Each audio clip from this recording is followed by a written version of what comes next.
Thank you, everyone. Thank you. All right, before I get started, I would like to make sure that you are aware that we do have Amika Turner Sharp in the house today. She is the highest ranking Amika in the South Central region. She is the region president. See her over there. That's my friend, y'all. I just wanted to let y'all know that's my friend. All right, and also here today we have Miss Tanya Jenkins, or Sora Tanya Jenkins, from Detroit, Michigan, and she is our new National Director of St. Jude. She's here as well today. All right, in Matthew 5:16, it says, "Let your light shine so before men, that they may see your good works and glorify your Father which is in heaven." To the members of Zeta Phi Beta Sorority, national, regional, state, and local officers, our adult and youth auxiliaries, members of the Divine Nine, friends, ladies, and gentlemen, good evening. I bring you greetings from the South Central Regional Executive Board and members of our adult and youth auxiliaries all over the states of Alabama, Arkansas, Mississippi, and Tennessee. It is indeed an honor to have been asked to speak on this program today, igniting your Zeta torch while embracing the extraordinary. When I Google searched the word torch, one definition simply said, set fire to. When using a torch, you set fire to one end and use it as a light source. Torches have been used throughout history and are still used in processions, religious, and symbolic events such as the Olympic Games. The Olympic flame is a symbol of the Olympic Games. So as a custom, the Olympic torch is lit in grease and then relayed by torch bearers to the various designated sites of the games. The torch bearers are usually famous people or celebrities who the country is proud to show off. Those torch bearers are people that others would want to emulate and would be considered as role models.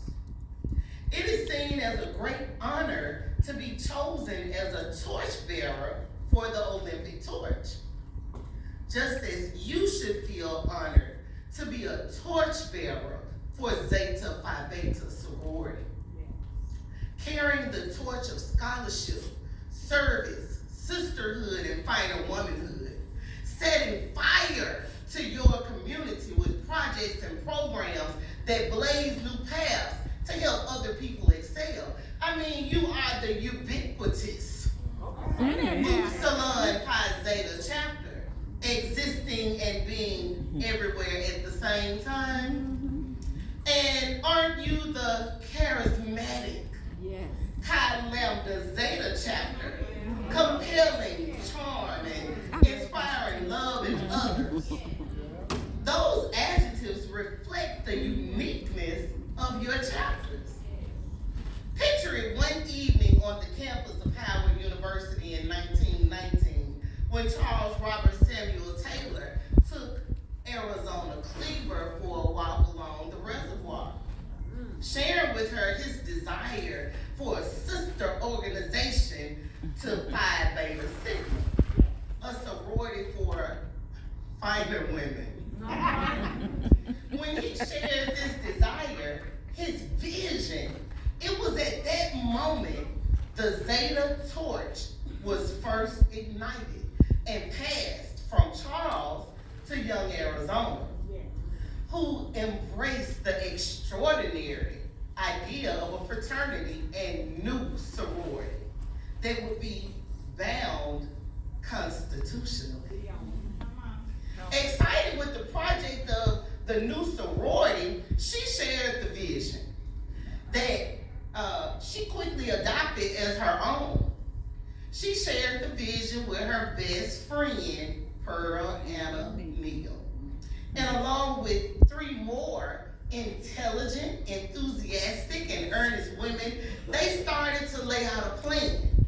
They became the builders of a legacy, a sisterhood, a new sorority that we now know as Zeta Phi Beta. They didn't know when they embraced the extraordinary by having a dream and a vision to start a sorority for finer women. All right, yeah, all right. That would be constitutionally bound to a fraternity. They didn't know that what started as a dream and a lover's stroll would turn out to be the most outstanding international service sorority. Zeta Phi Beta Sorority Incorporated. Now, Sigma brother John Lewis once said, if we utilize our minds and come together, nothing is impossible. You have to broaden your vision and think outside of the box. I mean, if you want to embrace the extraordinary, we have to do things we have never done before in ways we have never known before. The idea of having a constitutionally bound sister organization to Phi Beta Sigma was a vision that no other fraternity at the time had. All right. The Sigmas were thinking outside of the box. They were utilizing their minds and decided nothing would stop them. To them, the impossible was not part of the dream. Sigma brother George Washington Carver once said, when there is no vision, there is no hope. Even the Bible tells us in Habakkuk 2:2, write down this vision, clearly inscribe it on tablets, so one may easily read it. Another translation reads, write the vision, make it plain on tablets, so they may run who reads it.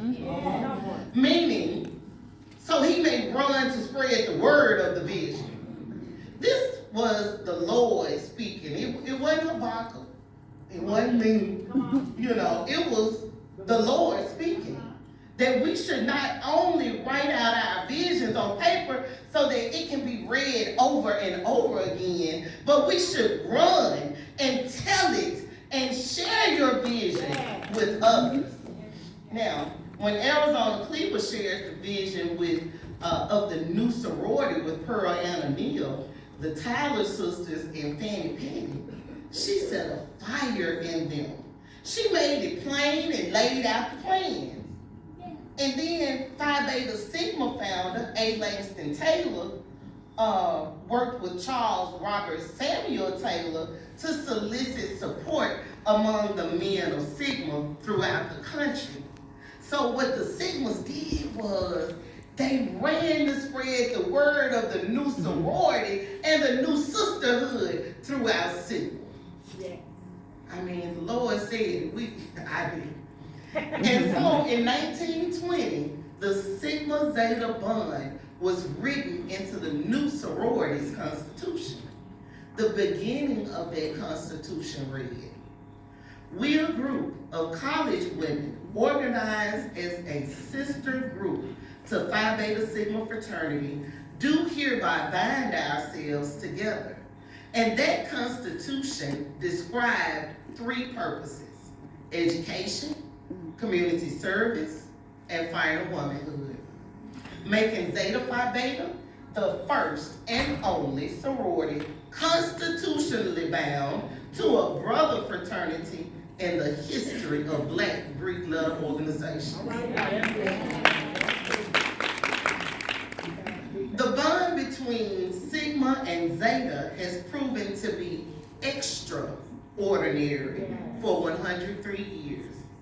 Now, I know there has been a couple of other sororities and fraternities that have tried to imitate the bond between Sigma and Zeta, but they can't duplicate the bond. Our bond has been written in the sands of time for 103 years. When our founders created the new sorority, they set fire to the Greek world when they ignited those torches. They set precedents that no other sorority was doing at the time. They ignited their torches and embraced the extraordinary. They adopted the Greek letter Zeta, and Phi Beta was taken from the name of our constitutionally bound brothers, Phi Beta Sigma, to signify and seal the relationship between the two organizations. Founder Viola Tyler had friends in both of the existing campus sororities, and of them she said, "I could not become a friend's maid in order to become a pledge.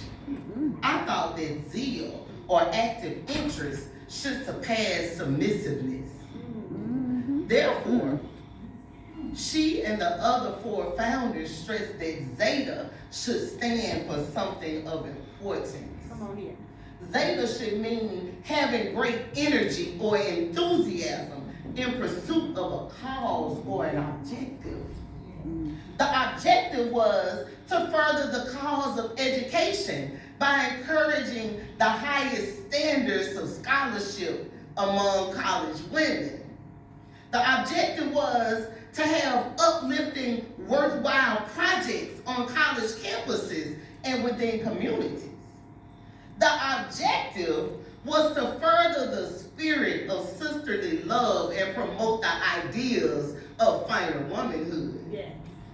Investing in the education of women in the early 1900s added more women to the professional workforce, allowing for more women to be able to help in the upliftment of their communities.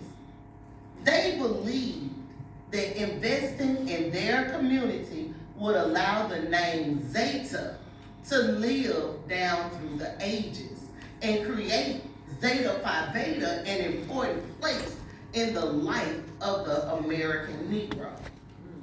Now, here we are, 103 years after the first Zeta torch was ignited and set fire to.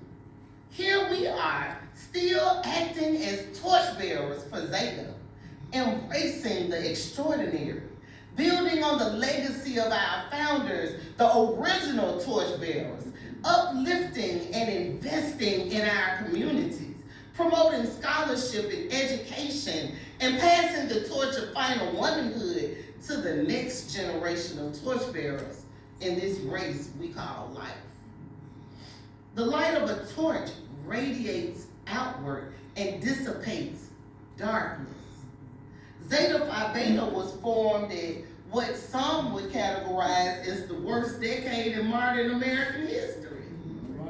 Our founders lit a torch that radiated from Howard University in Washington, D.C., to Morgan College in Maryland, to Morris Brown College in Atlanta, to Kansas State, and to Columbia University in New York in less than 4 months. The torch lit in 1920 by the new sorority by our founders radiated hope for women who were seeking to belong to a sisterhood, but they weren't able to they weren't welcomed or able to join one of the other two sororities that were already established because of their economic status and their physical appearance, namely the shade of their melanin. They were not offered membership to those organizations. The torch of Zeta radiated hope and a sisterhood for those women who were seeking to be a part of an organization, seeking refuge from the segregated Washington, D.C. of the early 1900s. The torch of Zeta dissipated the darkness of of the flight of women's right to vote. For them, I can only imagine the torch of Zeta dissipated the darkness of the Great Depression. By 1928, the torch of Zeta blazed bright, and the torchbearers carried the torch to 21 chapters, making Zeta known from coast to coast and from the Great Lakes to the Gulf Coast. In 1928, Vanita E. Nichols wrote in the first edition of the Sororities magazine, "No Greek letter organization has a greater movement than ours, finer womanhood. No one will think that our sorority is wonderful, nor will they know that such a movement exists if we do not by words and deeds let it be known. Let us boost our sorority. Let us let the world know that there is a such thing as Zeta Phi Beta sorority." And again, a vision was shared, and members of Zeta were asked to spread the word and let the world know that there was such a thing as Zeta Phi Beta, and guess what? They did. Yeah. They spread the word. So, I mean, I didn't say it, Habakkuk didn't say it. That's what the Lord said. So, to ignite your Zeta torch and embrace the extraordinary, you must first understand the rich history of Zeta's humble beginnings. Yeah. Our founders ignited a torch that was developed into a movement, a sisterhood, evolved in the most outstanding international service sorority, Zeta Phi Beta. Never tiring in our efforts, Zetas have lived up to our motto of being community conscious and action oriented, dedicated to transforming the lives of others in our global communities. Our ZHO programming allows interactive, holistic, and multidimensional outreach through service initiatives designed to enhance, cultivate, and empower participants to develop healthier lifestyle and healthier lifestyle choices that encompass a person's lifespan. In 1960, yeah, she needs some more.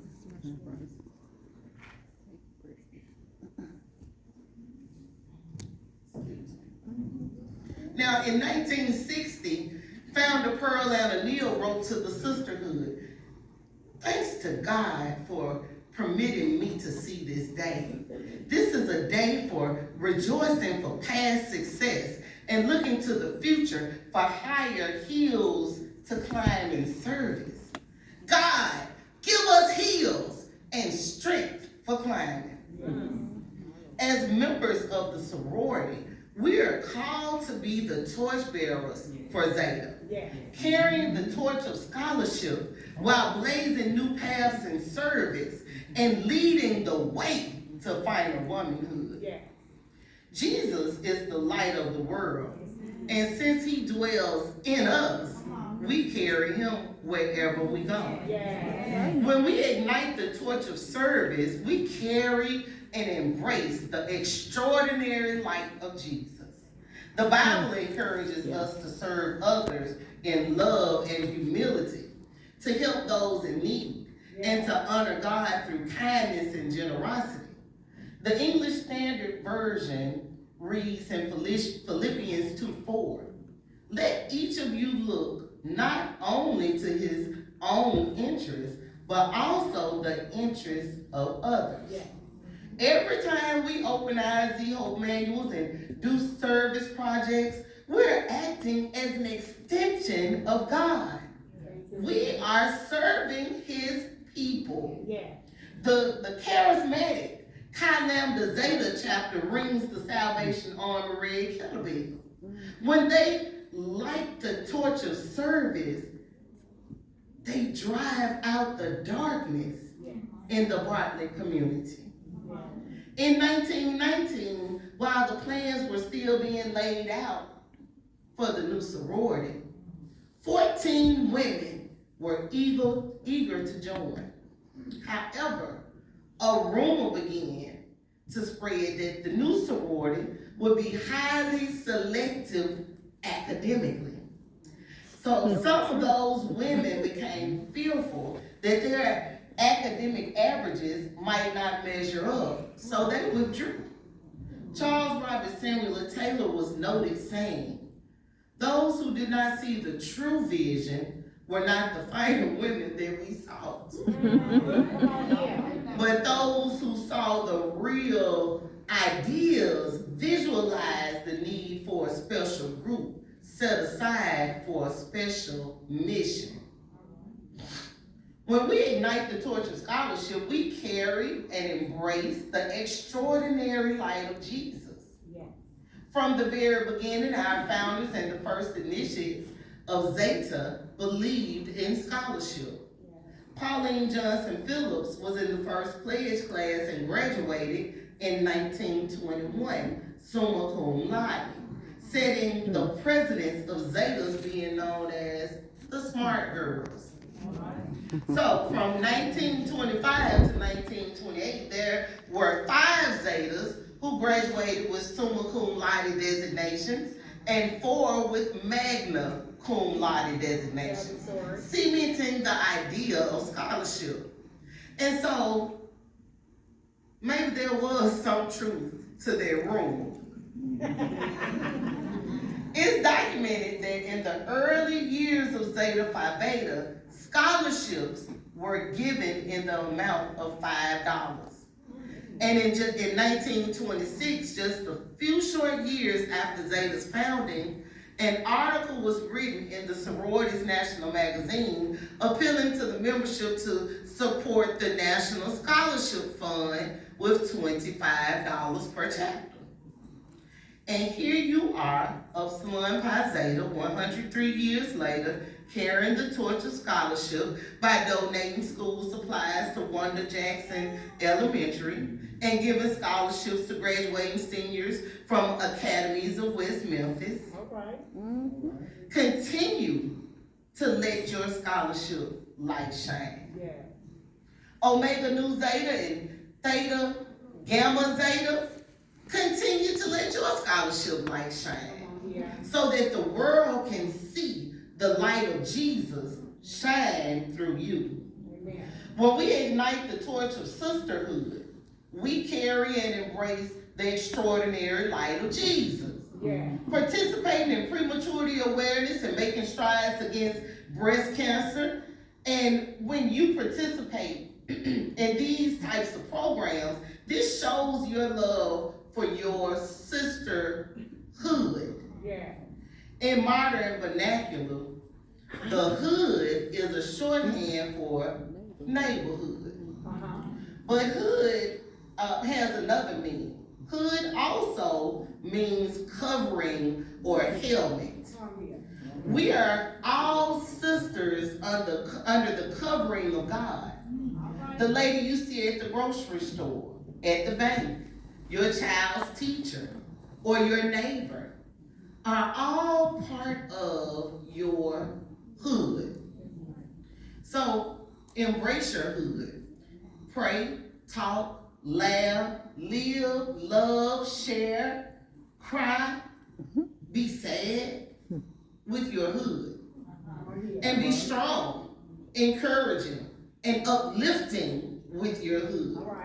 So walk in the legacy of the women who walked with Arizona Ladonia Cleaver down those dusty Howard University hallways, up the rocky paths through women's suffrage, and through the trials of the Great Depression. So they set fire to the torch of the new sorority, Zeta Phi Beta. Move forward 103 years to today, as we gather to ignite our Zeta torch while embracing the extraordinary of our principle of sisterhood. Remember, we are all different, but each of us is important in making our sisterhood a true sisterhood. When we ignite the torch of final womanhood, we carry and embrace the extraordinary light of Jesus.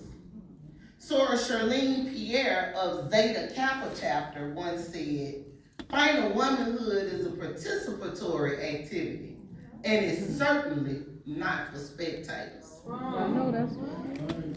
Understand me when I say, final womanhood and being a final woman isn't a choice, it's a lifestyle. It's 24/7 and 365. Final womanhood is the extraordinary that sets us apart from other organizations. Getting dressed each day can be one of a woman's greatest personal challenges. Zetas are often heard saying, should I wear my blue heels or should I wear my blue heels? We face this dilemma every day as we stare into our closets filled with clothes, but seeing nothing to wear. Final women today need several garments in our wardrobes as we embrace the extraordinary. When you go to your closet to get ready for the day, remember to put on your finer wardrobe. Start with putting on tender mercies. Slide into kindness. Pull on humility. Pull up meekness. Button up patience. Zip up endurance. Tie up forgiveness. And buckle up love. Spending time in your final wardrobe and remembering the virtues of the Proverbs 31 woman is how you ignite your torch for Zeta while embracing our extraordinary principle of final womanhood. So now the next time you see a soror or even an amica who is not financially active in a chapter, I love how she is. welcome her back to the sisterhood. Remind her to set fire to scholarship and blaze new paths in service. Because Zeta needs her time, talents, and the gifts God has given her to radiate outward and dissipate darkness. Ask her to be a torchbearer for Zeta, to help other people excel. Tell her to ignite her Zeta torch and embrace the extraordinary of Zeta.